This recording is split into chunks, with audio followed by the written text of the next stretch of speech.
صلاح لها. أما بعد فقد قال الحكيم في كتابه الكريم بسم الله الرحمن الرحيم إن الصفا والمروة من شعائر الله فلا جناح لمن حج البيت أو اعتمر أن يطوف بهما. وقال وأتموا الحج والعمرة لله. وقال فإذا أفضتم من عرفات فاذكروا الله عند المشعر الحرام. وقال ومنهم من يقول ربنا آتنا في الدنيا حسنة وفي الآخرة حسنة وقنا عذاب النار. کاروان ابو ذر 1446 ہجری یعنی 2025 کے حج کی مسائل اور طریقہ حج کے بارے میں آج یہ آخری تربیتی نشست ہے جو کراچی میں ہو رہی ہے. انشاءاللہ مسائل کا سلسلہ تو مکہ مکرمہ میں بھی جاری رہے گا اور مدینہ منورہ میں بھی. اس اعتبار سے وہ مسائل کے جن کی ضرورت فی الحال نہیں ہے انہیں ترک کیا جا رہا ہے اور صرف وہ مسائل جو فی الحال ابتدائی مرحلے میں ضروری ہے ان کا بیان. یہ تربیتی نشست شہر کراچی میں ہو رہی ہے اور آپ کراچی والے ہیں, آپ کو علم ہے کہ اس وقت بعض وجوہات کی بنا پہ ٹریفک بھی جیم ہے اور کچھ انٹرنیٹ کے سگنلز کا بھی مسئلہ ہو رہا ہے. جو لوگ اسی محلے میں رہتے ہیں وہ اوپر بلڈنگ کے 4تھے فلور سے اتر کے آ گئے, لیکن جو ذرا دور سے آ رہے ہیں ان کو زحمت ہو رہی ہے. لیکن چونکہ یہ ورکنگ ڈے ہے آج بھی اور آنے والا کل بھی, تو ہم زیادہ دیر کسی کا انتظار نہیں کر سکتے ہیں. انشاءاللہ ریکارڈنگ تو ہوتی ہے جو اگلے دن اپلوڈ کر دی جاتی. آئیے اس تمہید کے بعد مسائل کے سلسلے کو وہیں سے شروع کریں جہاں کل تک بات پہنچی تھی, اور اسی لیے آج سورہ بقرہ کی اس آیت کی تلاوت کی گئی جس کا تعلق پہلے مسئلے سے بنے گا. ان الصفا والمروہ من شعائر اللہ فمن حج البیت او اعتمر. صفا اور مروہ دو پہاڑیاں اللہ کی نشانیاں ہیں, اور جو آدمی اس گھر کا حج کرنے آئے او اعتمر یا عمرہ کرنے آئے فلا جناح علیہ ان یطوف بہما, تو اسے ان دو کا طواف کرنا ہے. چونکہ یہ تربیتی نشست ایک عام مومن کے لیے ہے, اس لیے میں یہاں پہ ایک بہت اہم ٹیکنیکل پوائنٹ کی جانب نہیں جا رہا ہوں, لیکن ایک اشارہ اس لیے کر رہا ہوں, خالی اشارہ, کہ اس اشارے کی وجہ سے اس صفا اور مروہ کے حوالے سے ایک بہت اہم مسئلہ بنتا ہے. اور وہ اشارہ کیا ہے؟ قرآن کریم نے کہا ان یطوفا, صفا اور مروہ کے درمیان جو تم چلو گے بے ہما, ان دو کے درمیان لفظ آیا ہے بے ہما. بے, یہ لفظ بے جو ہے نا با, یہ قیامت برپا کرنے والا لفظ ہے, اور اس کی وجہ سے ایک بہت اہم مسئلہ جو پورے حج اور عمرے کو بدل دیتا ہے, صرف ایک لفظ با. بائے بسم اللہ کے حوالے سے آپ عقیدے کی منزل میں سنتے ہیں کہ کتنا اہم ہے, وہاں تو اور بھی زیادہ مختصر ہے, با بھی نہیں, خالی با کا نقطہ. اور یہاں فروع دین میں یہ با, اب وہ کیا مسئلہ ہے وہ ابھی شروع ہو رہا ہے, اور وہ ان چند مسائل میں سے ایک ہے کہ جب ہمیں عین وقت پہ پتہ چلتا ہے کہ کسی نے قافلے میں یہ غلطی کی ہوئی تو سر پکڑ کے ہم بیٹھ جاتے ہیں کہ اب کیا کریں. اس کا حل ایسے موقع پہ بات سامنے آتی ہے کہ کوئی اس کا اس وقت سلوشن نہیں ہوتا. وہ جو میں نے 2 دن پہلے ایک بات کہی تھی کہ ایسے شیمپو سے مثلا بال دھوئے گئے کہ خوشبو ہے اور یہ پتہ چلا میقات پر, وہاں تو پھر بھی ایک گنجائش ہے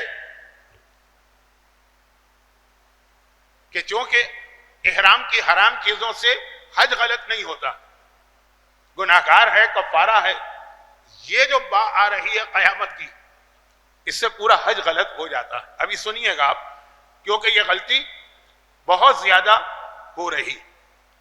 کون سی؟ جس کا تعلق اس بات سے، مگر با کون سی؟ صفا اور مروہ والی. اس کے بعد قرآن کریم کی دوسری آیت کی میں نے تلاوت کی، جس میں یہ تھا کہ حج ہو کہ عمرہ، اسے مکمل کرو صرف اللہ کے لیے. اب بات آ گئی کہ واجبات اور احکامات کے بعد حج کی روح، حج کا فلسفہ، حج کس طرح سے کرنا چاہیے، یہ طریقہ سن رہے ہیں، لیکن حج کے درمیان آدمی کے ذہن کی کیا کیفیت، اس کی تفصیل مکے میں آئے گی. یہاں تو صرف میں نے کہا کہ قرآن نے کہا حج وہ ہے جو اللہ کے لیے. 2 دن پہلے آٹھویں امام کی حدیث اسی حوالے سے نقل کی. اور تیسری آیت میں نے وہ تلاوت کی جو ہماری آج کی تقریر کا دوسرا حصہ بنے گی. پہلا حصہ ہے حج کے پارٹ 1 کی تفصیل مکمل ہوگی، پھر پارٹ 2 شروع ہوگا اس کی آیت. اور وہ یہ ہے کہ قرآن کہہ رہا ہے کہ جب تم عرفات سے چلو تو مزدلفہ کے میدان میں پہنچ کر ذکر خدا کرو. 2 بہت اہم واجبات اس ایک آیت میں اللہ نے 2 لفظوں میں سمیٹ دی، عرفات، مزدلفہ، جسے قرآن نے مشعر الحرام کہا. یہ سب برکت کے لیے آیتیں ہیں. اور پھر حج کا اختتام کس چیز پر؟ یہ آج آخری تربیتی نشست ہے کراچی کی حد تک، اور انشاءاللہ پہلے حصے کے مسائل تفصیل سے آئے ہیں، حج کے دوسرے حصے کے مسائل مختصر آئیں گے، کیونکہ اس کا اصل موقع ہوگا جب ہم مدینہ منورہ سے واپس مکے میں آئیں گے، تب وہ حج کا دوسرا حصہ شروع ہوگا. لیکن ایک مختصر خلاصہ تو آج آئے گا، اس کے بعد حج آپ کا مکمل ہوگا. قرآن کہہ رہا ہے جب حج مکمل ہوگا تو منہم، مینا کے میدان میں موجود اللہ کے نیک بندے حج مکمل کرنے کے بعد یہ کہتے ہیں ربنا آتنا فی الدنیا حسنہ وفی الآخرۃ حسنہ وقنا عذاب النار. یہ مشہور ترین دعا حج کے لیے آئی ہے، حج مکمل ہونے کے بعد کے لیے آئی ہے، اور جو آخری میدان مینا اس کے لیے آئی ہے. باقی تفصیلات اس حوالے سے بعد میں. تو یہ تو وہ آیتیں تلاوت کی گئیں جن کا تعلق آج کے مسائل سے بھی ہے، اور جو اس کے اندر فلسفہ حج کے پیغامات ہیں اس سے بھی ہے، وہ بعد میں. آئیے جہاں تک کل بات پہنچی تھی وہاں سے بات شروع کی جائے، لیکن ایک لمحے کے لیے رک کر 2-3 مسائل تو لوگوں نے بہت پوچھے، لیکن 2-3 مسئلے ایسے ہیں جو کئی لوگوں نے پوچھے، تو بہت جلدی ان کا جواب دے دیا جائے. اچھا، پہلے ایک بات میں پھر دوہرا دوں کہ جو حج ہم لوگ کریں گے، یعنی مکے سے 88 کلومیٹر دور رہنے والے، اس کی 4 قسمیں بنتی، اور یہ چاروں جو ہیں ان میں سے ہر ایک کے 2 نام ہیں. یہ اس لیے بتا رہا ہوں تاکہ کبھی آپ کسی سے ایک نام سنیں کسی سے دوسرا تو کنفیوز نہ ہو. پہلی قسم ہے واجب حج، اس کا ایک نام تو ہے واجب حج اور ایک نام ہے حج اسلام، یہ کل آ گیا. پھر ہے مستحب حج، جو ایک دفعہ حج کر چکا ہے دوبارہ حج پہ جانا چاہ رہا، یا کوئی پہلی ہی مرتبہ حج پہ جا رہا ہے لیکن اس پر حج واجب نہیں ہوا، تو وہ ہے مستحب حج، جس کا دوسرا نام ہے نفلی حج. یہ ہمارے یہاں اتنا رائج نہیں، لیکن 2 نام. تیسرا ہے احتیاط والا حج، جس کے 2 نام ہیں، یا آپ کہیے حج احتیاط کر رہا ہوں یا کہیے ما فی الذمہ. اور چوتھا ہے کسی کی طرف سے حج، اس کے بھی 2 نام ہیں. ہماری فقہ میں اس کو زیادہ کہتے ہیں نیابت کا حج، اور عام مسلمان حج بدل. 2 نام ہیں سب کے. اب ان میں جو پہلے 2 حج ہیں نا، اس کے حوالے سے 2 بہت مختصر باتیں میں جلدی بتا رہا ہوں، کیونکہ آج باتیں بہت زیادہ ہیں اور مجھ سے زیادہ کاروان کے انتظامی اعلانات آپ کو سننا. واجب حج، جس آدمی پر قرضہ ہو وہ واجب حج نہیں کر سکتا. صرف ایک طریقہ کہ جتنا اس پہ قرضہ ہے 50 لاکھ 60 لاکھ 1 کروڑ 2 کروڑ 5 کروڑ. یہ کروڑوں کی بات میں نے اس لیے کی ہے کہ اگر کسی نے پورا مکان ہی قرضے پہ لیا ہے اور وہ قرضہ بھی اس کو دینا، اتنا اس کے پاس کیش موجود ہے، پلس حج کے پیسے ہیں 20 لاکھ. چونکہ وہ قرضہ لیا ہے، قرضہ جس نے دیا ہے وہ مانگ نہیں رہا، تو آپ نے وہ 5 کروڑ رکھے ہوئے ہیں، لیکن جتنا قرضہ ہے اتنے پیسے آپ کے پاس الگ سے ہیں تو آپ واجب حج کریں. لیکن اگر جتنا قرضہ ہے اتنے کیش آپ کے پاس نہیں، حج کے پیسے آ گئے، حج کے پیسے کے علاوہ بھی پیسے ہیں مگر قرضے کی رقم سے کم، آپ پر حج واجب نہیں. اب آپ نے کل ایک مسئلہ سنا کہ کسی نے سوال کیا، ایک نے نہیں، میرے خیال میں آدھے قافلے نے سوال کیا کہ اب ہم کیا کریں.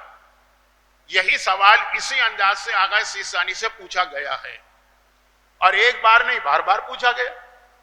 مجھ سے تو پوچھا ان 40-50 لوگوں نے جو میرے ساتھ حج پہ جا رہے ہیں، آغا سے تو پوچھا ان ہزاروں مومنین جو ان کی تقلید میں ہیں اور حج پہ جا رہے ہیں. تو ان کا جواب تو بہت آسان تھا، اصل حل یہی، لیکن یہ آسان جواب لوگ قبول نہیں کرتے. انہوں نے کہا آپ پر حج واجب نہیں ہے تو آپ حج نہ کریں، اور بہت دل چاہ رہا ہے تو سنت حج کریں. پھر اگر اللہ آپ کو کبھی اتنا دے کہ قرضے کی رقم کے علاوہ بھی حج کے پیسے ہوں تو حج کیجئے. بھئی ایک چیز جب واجب ہی نہیں ہے تو آپ پریشان کیوں ہیں؟ اگر یہ فتویٰ ہوتا کہ جس پر حج واجب نہیں ہے وہ حج پر جا ہی نہیں سکتا تو ذرا پریشانی ہوتی. یہ تو نہیں ہے نا، آپ جائیے مگر سنت حج، یہ ہے آسان ترین سلوشن. لیکن میں نے کہا کہ پتہ نہیں کیوں خواہش یہی ہوتی ہے کہ اب حج کر رہے ہیں تو واجب ہی کریں. واجب نہیں ہے آپ پر، کیوں پریشان ہو رہے ہیں؟ حج کیجئے، ضرور کیجئے، شوق سے کیجئے، اس کی برکتیں لیجئے، مگر سنت کی نیت سے. پھر اللہ بعد میں صاحب حیثیت کرے تب پھر آپ واجب پہ چلے جائیے. اصل حل یہی. لیکن اگر اس سے کوئی مطمئن نہیں ہے تو پھر کوشش کریں گے کہ مکہ پہنچ کر یا کم از کم مدینہ پہنچ کر اس مسئلے کو کسی اور طرح سے حل کیا جائے. لیکن اگر حل نہ ہو سکا، پیسے جمع کرانے سے پہلے ایک راستہ تھا، پیسے جمع کرانے کے بعد کی بات ہو رہی. اب چھوڑ دیجئے اس کو، وقت نہیں ہے کہ اس کی تفصیل میں ہم جائیں. مرجے نے تو بہت آسان حل بتایا، ایک لائن میں، آدھی لائن، لا یجب علیک الحج، بس آدھی لائن بھی نہیں. اب آئیے اس میں ایک اور سوال کسی نے کیا، اچھا سوال کیا، اس کا بھی جواب دے دوں. اور وہ یہ کہ قرضے والے کا یہ مسئلہ چل رہا. اب قرضے کی عام قسمیں تو ہیں، لیکن بیوی کا مہر بھی قرض ہوتا ہے شوہر پر. تو اگر کسی نے اب تک مہر نہیں دیا ہے، چاہے بیوی نہیں مانگ رہی، تو قرضہ ہے. حج اور قرضے میں یہ مسئلہ نہیں ہے کہ وہ جس کا قرضہ ہے وہ آپ سے مانگے کہ نہ مانگے، حج واجب نہیں. تو اگر مہر آپ کے پاس جتنا مہر ہے اتنی رقم کیش موجود ہے اور پلس حج کے پیسے ہیں تو وہی مسئلہ چلے گا کہ اس قرضے کے باوجود آپ حج پہ جا سکتے ہیں. لیکن اگر اب اس وقت ذرا اچھا لگتا ہے نا کہ اگر وہ پرانا ماحول ہوتا 32 روپے اٹھانے والا مہر تو واجب حج کر لیتے آپ. لیکن واجب حج کی وجہ سے عورتوں پہ زیادتی. اب ہمارے یہاں عام طور پر شادی کے موقع پہ مہر ہوتا ہے ان دا طلب آن ڈیمانڈ. آن ڈیمانڈ بھی قرضہ. اگر یہاں تک جب مسئلہ ہے کہ ایک قرضہ آپ نے لیا ہے جو 10 سال بعد آپ دیں گے، پہلے سے طے ہے، وہ آدمی جس نے پیسے دیے وہ آپ سے مانگ ہی نہیں سکتا، پھر بھی آپ پر حج واجب نہیں، تو یہ آن ڈیمانڈ تو وہ قرضہ ہے جو ہر وقت مانگا جا سکتا. اس سے زیادہ اس میں وقت نہیں لگانا چاہتا ہوں، اس اعتبار سے کہ باقی قرضے کی تفصیل آ گئی ہے. صرف کسی مومن کے سوال کی وجہ سے میرے ذہن میں بھی آیا کہ یہ یاد دلانا ضروری ہے مردوں کے لیے، شادی شدہ مردوں کے لیے جنہوں نے اب تک مہر نہیں دیا. پھر عرض کر دوں کہ اگر بیوی راضی ہے کہ مجھے نہیں چاہیے فی الحال مہر، بعد میں ہوگا تب بھی کام نہیں چلے.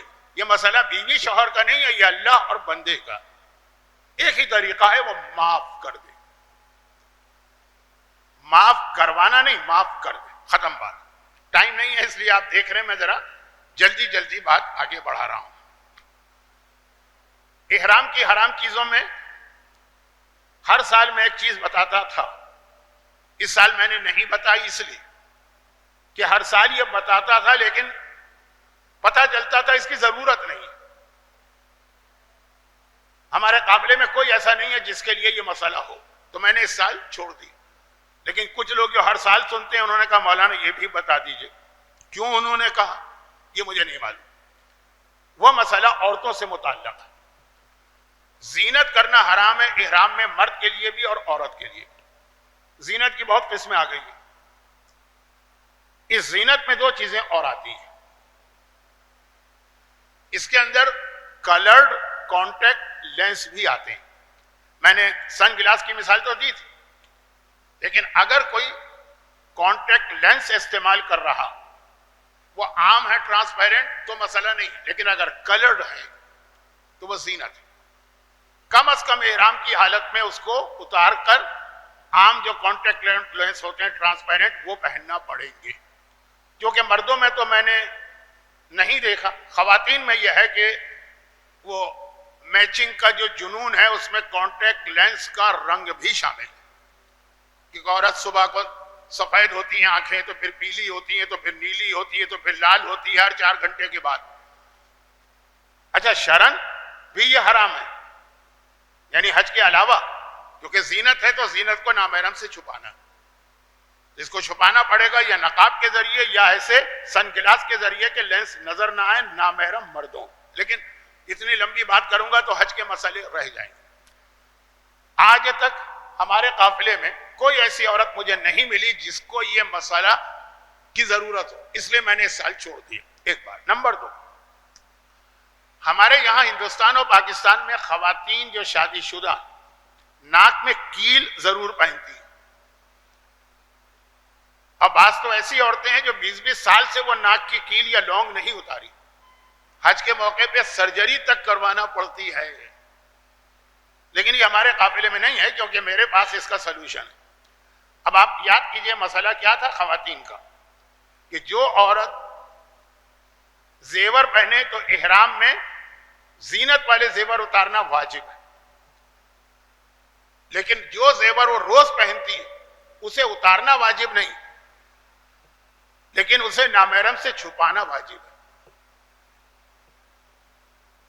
تو اب یا تو اس کو اتاریں، اور یا نہیں اتاریں تو کوئی چھوٹا سا وہ جو زخموں وغیرہ پہ ٹیپ لگایا جاتا ہے وہ اس کو لگا کے اس کو چھپا دیں. لیکن یہ وہ ناک کی کیل یا لونگ ہے جو وہ روز پہنتی.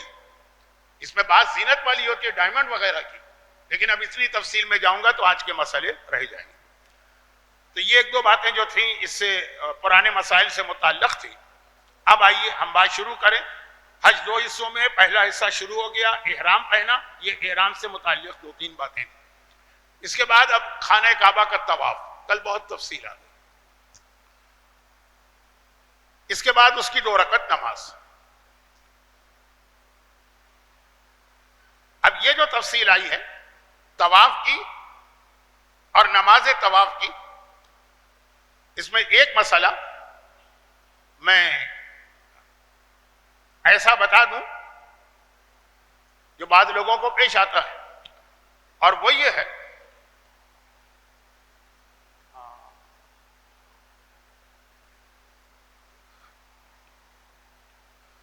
وہ چارٹ آج ہم نے اتار دیا کیونکہ اتنی جگہ نہیں تھی. طواف کا طریقہ آپ کے ہاتھ میں بکلیٹ تو ہے.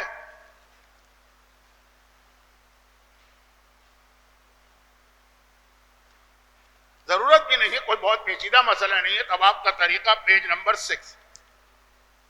اس میں دوسری چیز یہ ہے طواف شروع کرنے سے پہلے بدن اور لباس پاک ہو. ٹھیک ہے، آسان مسئلہ ہے. اگر کسی آدمی کے بدن یا لباس پہ نجاست لگی اور اسے پتہ نہیں چلا اس وقت، طواف کرنے کے بعد پتہ چلا یا نماز بھی پڑھ لی تب پتہ چلا یا جب ہوٹل آ کے احرام اتارا تو پتہ چلا، لیکن یہ پتہ تھا کہ یہ نجاست طواف سے پہلے لگی تھی. میں نے تو ایکسٹریم کیس بتایا. عام طور پہ تو لوگ شک میں ہوتے ہیں کہ ہاں نجاست نظر تو آئی ہے طواف کے بعد, ہاں احرام اتارتے وقت پتہ نہیں کب لگی. وہ تو بہت ہی آسان کیس ہے جب یہ سوال آ گیا کہ کب لگی. لیکن جب پتہ بھی ہے کسی وجہ سے کہ پہلے لگ گئی, ہاں بھولا نہیں آدمی. ایک تو ہے کہ پہلے سے معلوم تھا بھول گیا, نہیں پتہ ہی نہیں چلا, پتہ چلا بعد میں, تو یہ والی شرط معاف ہے, یعنی وہ اس کا طواف صحیح. اور اس میں پھر ایک بات یہ ہے کہ بعض اوقات جو کام وقت پہ کرنے کا ہے وہ ہم نہیں کرتے ہیں, جو نہیں کرنے کا ہے وہی کرتے ہیں. امر بالمعروف واجب ہے اسلام میں, نہی عن المنکر واجب ہے, وہ نہیں کرتے ہم لوگ. بیٹھ کے خود بھی شامل ہو جاتے ہیں, وہ غیبتیں ہو رہی ہیں ہوٹل کی لابی کے اندر, ہنسی مذاق چل رہے ہیں جو حرام والے ہیں, کوئی نہیں. کسی کے احرام میں کوئی نجاست لگی رہے گی فوراً کہہ رہے تمہارا احرام نجس, کوئی ضرورت نہیں. اس میں بتانا واجب نہیں.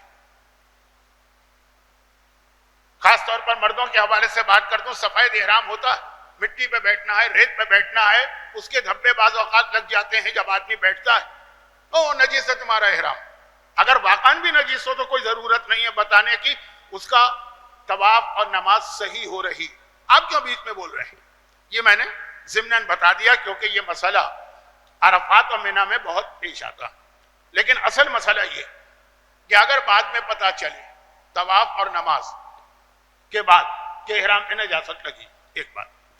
دوسری بات یہ کہ کچھ ایسے لوگ ہیں, جیسے کل ایک بات آئی تھی کہ جن کا وضو بار بار ٹوٹ جاتا ہے, اور ایسے لوگ بہت پریشان ہوتے ہیں حج میں. میں جانتا ہوں ایسے لوگوں کو جنہوں نے اس وجہ سے حج نہیں کیا کہ وضو بار بار ٹوٹ جاتا ہے تو طواف تو غلط ہوگا تو حج تو غلط ہوگا, اسے بہتر ہے کرو ہی نہیں. جبکہ جو شریعت کا مسئلہ ہے اس کے اعتبار سے ایک عام آدمی کا حج مشکل ہے, اس کا آسان. کیونکہ عام آدمی کے لیے تو کوئی رعایت نہیں نا کہ وضو اگر آپ کا ٹوٹ رہا ہے تو طواف غیر غلط ہے. اس کو تو پتہ بھی ہے کہ میرا وضو ٹوٹ رہا اس نجاست کی وجہ سے جو اس کی بیماری, پھر بھی معاف. اس کے لیے تو زیادہ آسان ہے حج. خیر, تقریر کی طرف نہیں جا رہا ہوں. اب مسئلہ یہ ہے کہ جیسے وضو ٹوٹنے کا مسئلہ, اسی طرح بعض بیماریاں ہوتی ہیں جیسے بواسیر, پائلز, خون نکلتا رہتا ہے, اس کو روکنے کا مطلب یہ ہے کہ کوئی ایسی کوئی پیڈ, کوئی پٹی, کوئی ایسی چیز باندھیں کہ وہ جسم اور لباس کو نہ لگے, باقی وہ خون جو نکلتا رہے وہ معاف ہے. خواتین کے لیے ایک مسئلہ پیریڈ سے ہٹ کے استحاضہ کا آتا.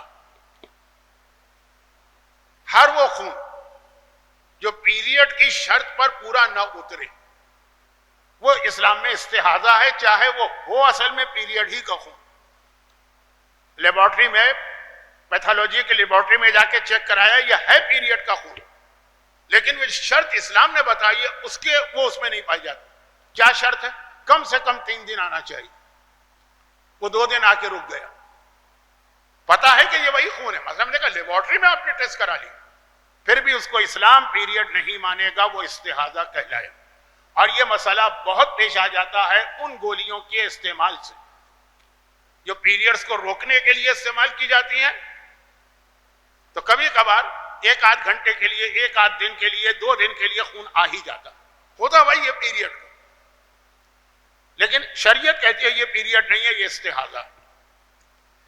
ایسی عورتوں کی 2 قسمیں. کچھ ایسی عورتیں ہیں جن کو وطن سے ہی یہ مسئلہ ہے عام زندگی میں بھی, تو ان کو تو پتا ہے جو نمازوں میں طریقہ کرتی ہیں وہی اس میں چلے گا حج. لیکن کئی ایسی عورتیں ہیں جن کو یہ مسئلہ زندگی میں پیش نہیں آیا, تو ان کو پتہ ہی نہیں استحاضہ کی کیا تفصیل. وہ حج میں جا کے پیش آ جاتا ہے, یا گولیوں کی وجہ سے, اور یا گولیاں نہ بھی ہوں تب بھی. جو کل میں نے بتایا کہ موسم بدلا, روٹین لائف بدلی, کھانا پینا بدلا, نیند بدلی, تو ان کے لیے تو بالکل زیرو کا مسئلہ ہے کہ اب کیا کرنا. وہ بہت ڈیٹیل مسئلہ ہے. ایسی خواتین کون ہیں پتہ ہی نہیں چل سکتا. جو یہاں استحاضہ کی پرابلم میں مبتلا ہیں ان کو معلوم ہے کہ ان کی ذمہ داری کیا ہے, وہ نمازیں کیسے پڑھتی, اسی طرح حج کرے. لیکن جو ایک عام عورت ہے اسے کیا پتا. بہتر یہ ہے کہ وہ تھوڑا سا استحاضہ کی معلومات کسی خاتون عالمہ سے لے کے جائے, بنیادی معلومات. لیکن بہرحال نہ بھی لے تو انشاءاللہ زندہ رہا تو میں تو وہاں ہوں گا. پھر وہی بات جو میں نے کہی نا کہ اگر فرض کیجئے قافلے میں 50 عورتیں ہیں تو مسئلہ 2 کو پیش آئے, 3 کو پیش آئے. اور وہ استحاضہ کے مسئلے بھی ایسے ہیں کہ الگ الگ قسمیں ہوتی ہیں, کم ہے, زیادہ ہے, درمیانی. سارے قافلے کا وقت, حتیٰ جو خواتین کا مسئلہ نہیں ہے ان کا بھی وقت ضائع ہوتا, تو وہ انشاءاللہ الگ سے ان کو بتا دیا جائے گا اگر یہ مسئلہ پیش آئے. یہ میں نے اس لیے کہا کہ بعض خواتین اس حوالے سے پریشان ہیں, مجھے معلوم ہے,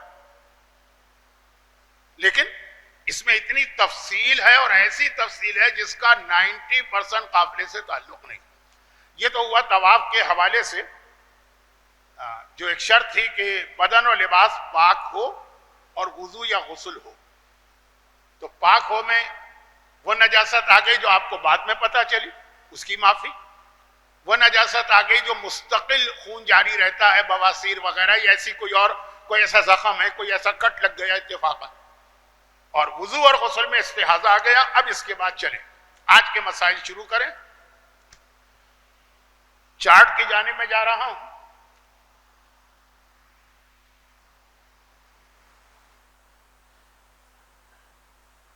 ایک چھڑی ہوتی تھی, ہے کہیں ہوگی,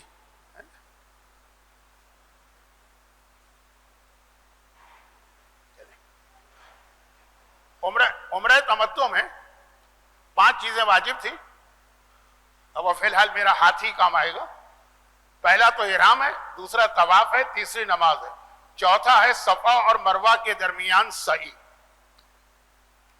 اب صفا اور مروہ بہت ہی آسان مسئلہ ہے مسائل اور کی حد تک اور طریقے کی حد تک, لیکن فزیکل بوجھ کے اعتبار سے بہت مشکل ہے. یہ چوتھا واجب ہے سعی. عربی میں دیکھیے ایک سعی کے ایک معنی تو اردو میں ہوتے ہیں کوشش, جو قرآن میں بھی اس معنوں میں آیا ہے. یہ لفظ قرآن میں بھی آیا ہے, لیس للانسان الا ما سعی, وہی ملے گا جو کوشش. اور سعی کے دوسرے معنی عربی میں ہے چلنا, یہ بھی قرآن میں آیا ہے. حتی بلغ معہ السعی, حضرت اسماعیل کے ذبح کرنے کا قرآن کہہ رہا ہے کہ جب یہ بیٹا اتنا بڑا ہو گیا, حتی بلغ, وہ اتنا بڑا ہو گیا کہ معہو اپنے باپ کے ساتھ صحیح چلنے کے قابل ہوا, دوڑنے کے نہیں, چلنا. صحیح کے معنی چلنا. اس کا طریقہ کیا ہے؟ خانہ کعبہ میں جو مقام ابراہیم ہے اسی کے بالکل پیچھے پورا صحن ہے, وہ ختم ہو جاتا ہے. اس کے پیچھے کورڈ مسجد ہے, اس کے پیچھے 2 پہاڑیاں. پہلی پہاڑی کا نام ہے صفا, دوسری کا نام ہے مروہ. پہلے تو عام آدمی کو پتہ ہی نہیں چلتا تھا صفا کون سی ہے, مروہ کون سی ہے. اب وہاں بورڈ لگے ہیں, نام لکھا ہے. جو قریب پہاڑی ہے, یعنی جیسے ہی آپ طواف کی نماز پڑھ کے پیچھے مڑ کے راستے پہ جائیں گے, جو پہلی پہاڑی ہے وہ صفا. کہنے کو پہاڑی ہے, 4000 سال پہلے تھی پہاڑی, اب وہ معمولی سے ٹیلا. اور اس کے بالکل سامنے دوسری پہاڑی ہے مروہ, 200 300 400 میٹر کا فاصلہ. وہ مروہ کی پہاڑی خانہ کعبہ سے بہت دور ہے.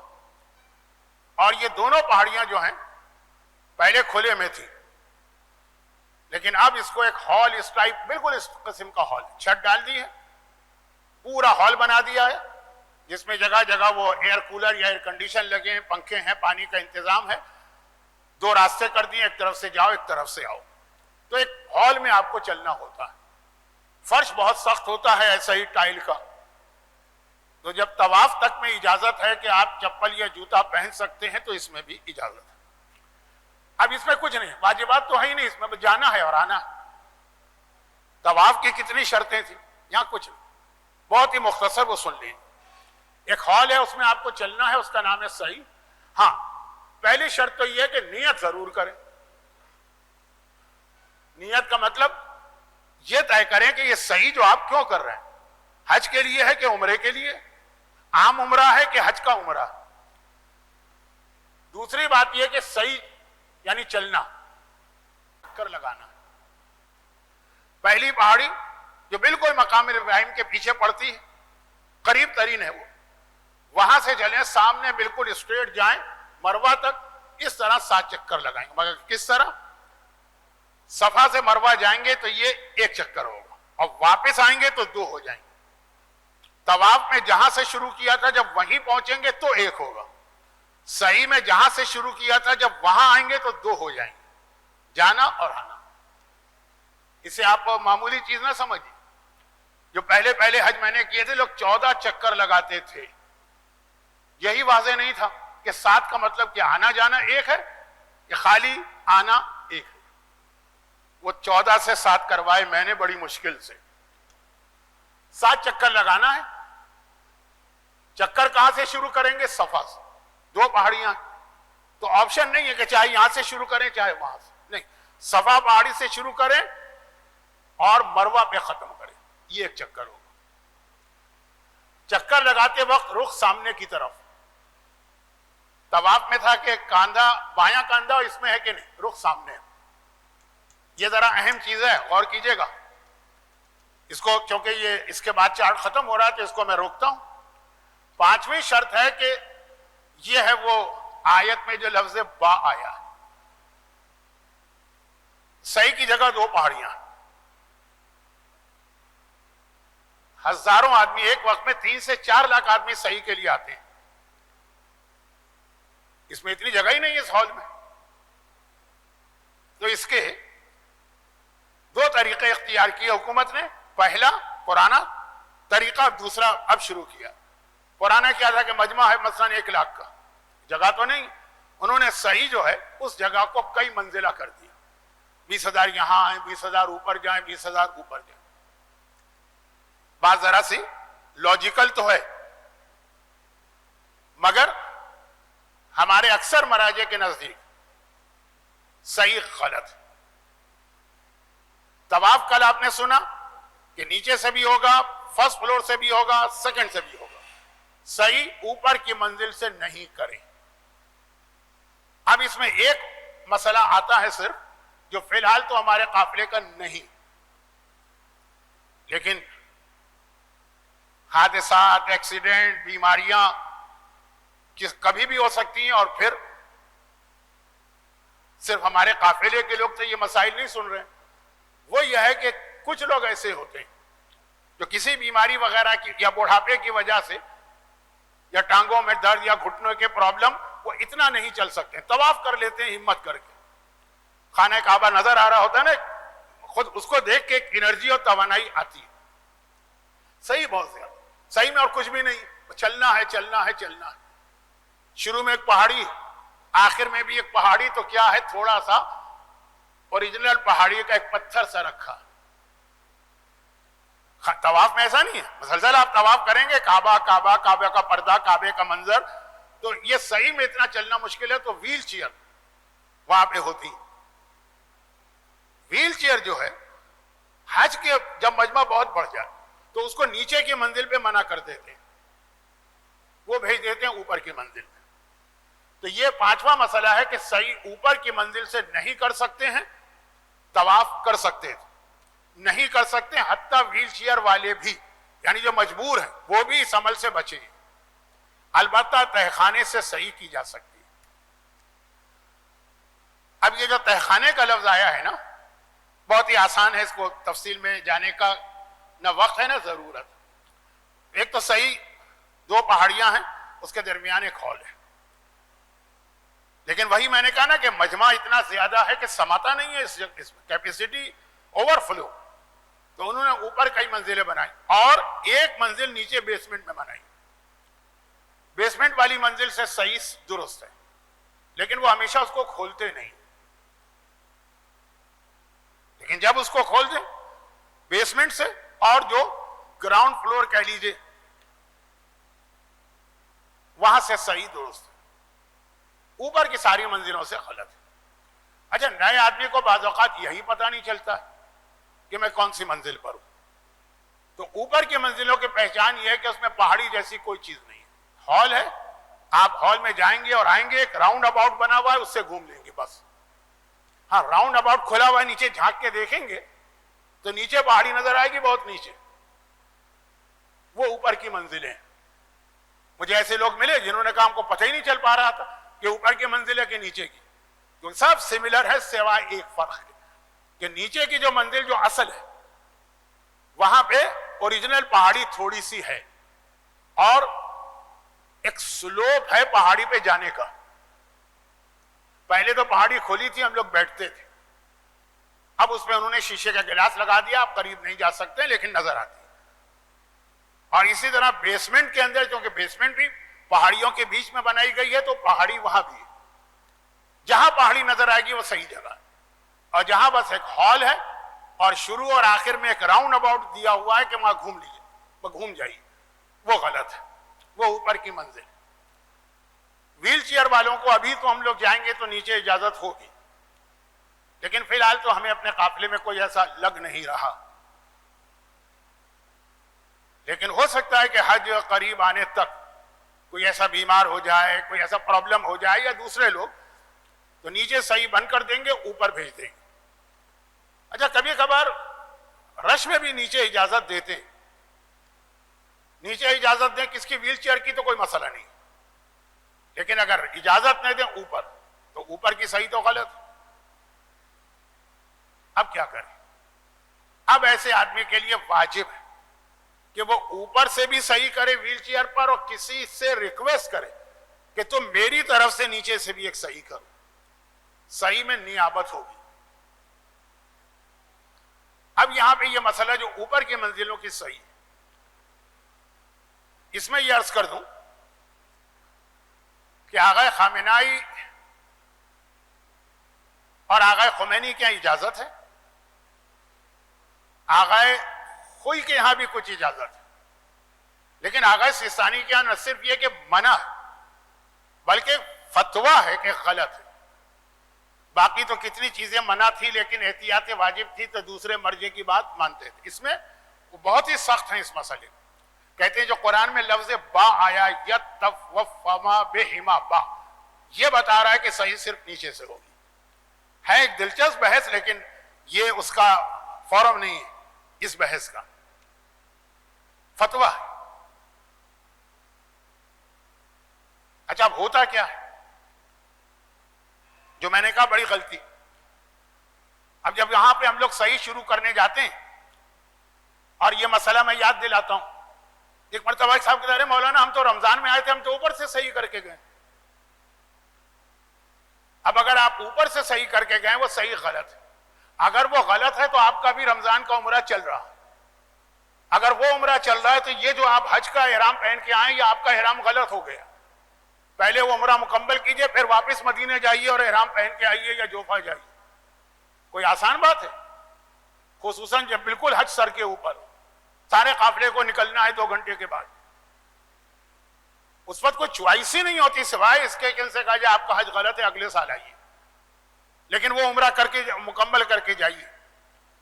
اور یہ بہت غلطی ہوتی ہے, کیونکہ آج کل تو لوگ دھڑا دھڑ بغیر گروپ کے ہی عمرے پہ جا رہے ہیں. آن لائن ویزا لیا اور چلے گئے تو تفصیلات بھی ان کو نہیں پتا. تو میں تفصیل میں نہیں جا رہا ہوں اس لیے کہ اتنے تفصیل کی فی الحال ضرورت نہیں. مسئلے کی سنگینی بتا رہا ہوں کہ اگر کوئی اوپر سے کبھی صحیح کر کے آیا ہے تو اس کا وہ والا عمرہ اب تک چل رہا ہے.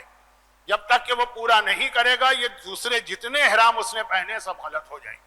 البتہ یہ بھی آغا سیستانی کے نزدیک, لیکن اوپر کی منزل کا مسئلہ ہی آغا سیستانی کا ہے. اب اس کے اندر بات مکمل کروں ایک آخری جملہ کہہ کر کہ میں نے کہا کہ مجمع بہت ہے, تو سعودی حکومت نے مجمع کو تقسیم کرنے کے 2 طریقے نکالے.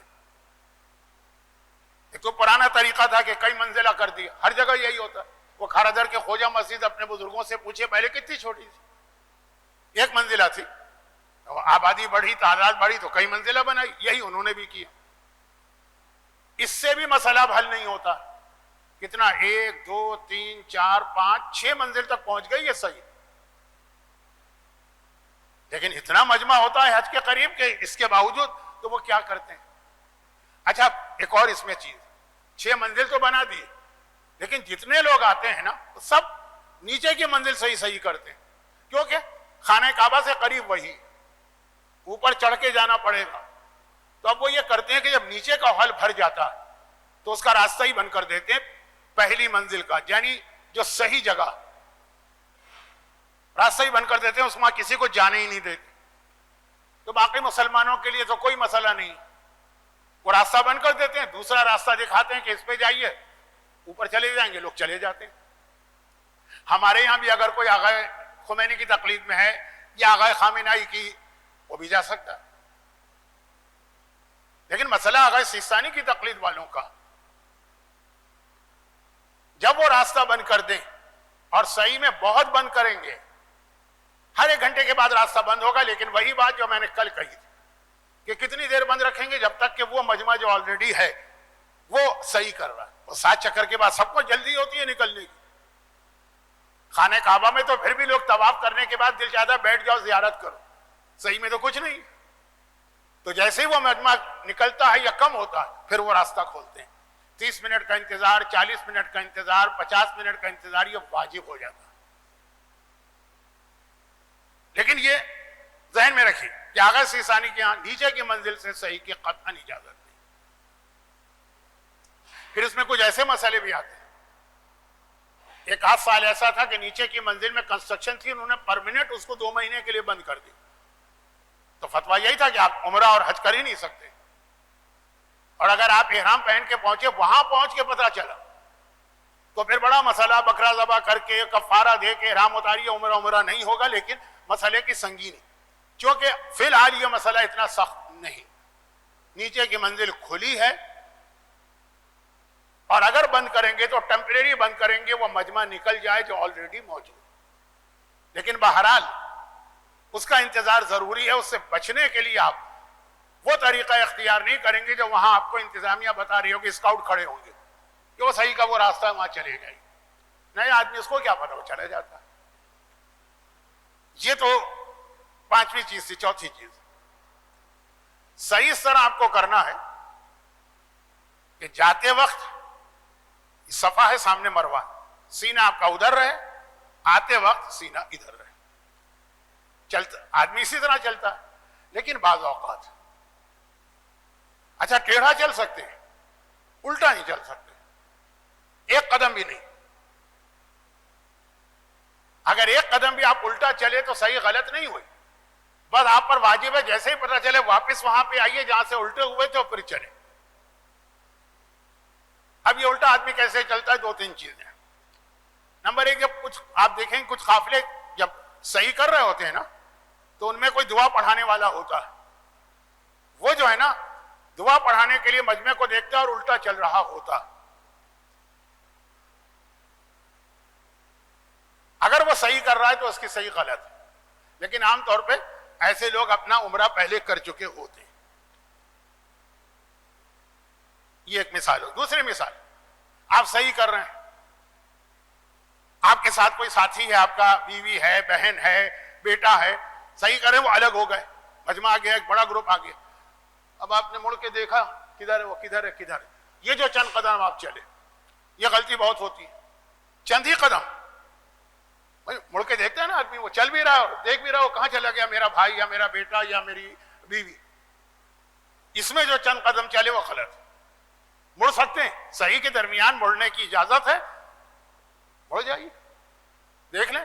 لیکن جہاں سے مڑے تھے واپس وہیں آ کے اس طرح سے کنٹینیو کریں کہ 1 قدم بھی الٹا والا نہ ہو. اور اگر بالکل یاد نہیں رہا تو وہی کل کا فارمولا کہ احتیاطاً کچھ پیچھے سے جوائن کریں. نمبر 2. نمبر 3،